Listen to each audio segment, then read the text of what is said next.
The government is placing emphasis on mental health, and as such, a series of awareness workshops got underway today.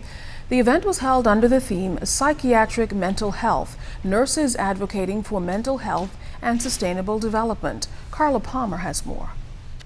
Minister of Health, the Honorable Dr. Dwayne Sands, says he's committed to changing the public's negative perception about mental health. He's intent on placing a high level of priority on the issue by educating nurses, whom he regards as first responders, as those agents of change to impart knowledge to the wider community. There remains an unfortunate stigma attached to mental health. If someone breaks a leg, if somebody gets cancer, there's a general community acceptance. If somebody has a mental illness challenge, however, they have great difficulty with family support and sometimes getting the appropriate clinical support. We now recognize the need to take the battle to achieve good mental health into the community. And so to have the nurses now being prepared to identify and to initiate treatment for significant mental illness is a tremendous advance. Dispelling several myths, the health minister says education is key in addressing the problem.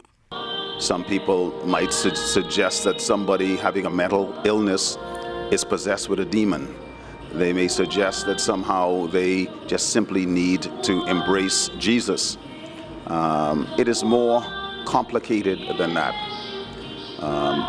You could get pneumonia, you could get schizophrenia, you can get cancer, you may have a major depression.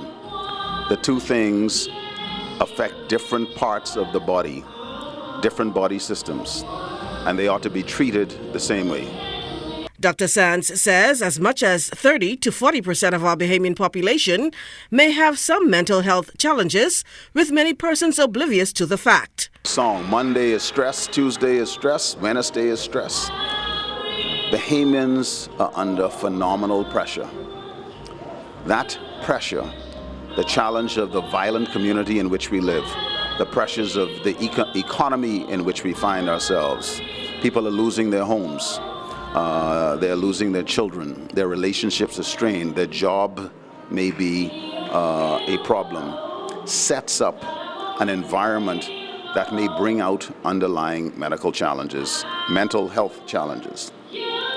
What we need people to understand is that you are not a weak person if you suffer from a mental illness.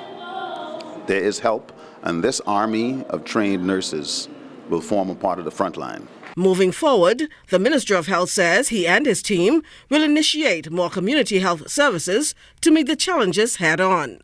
Carla Palmer, ZNS Network News.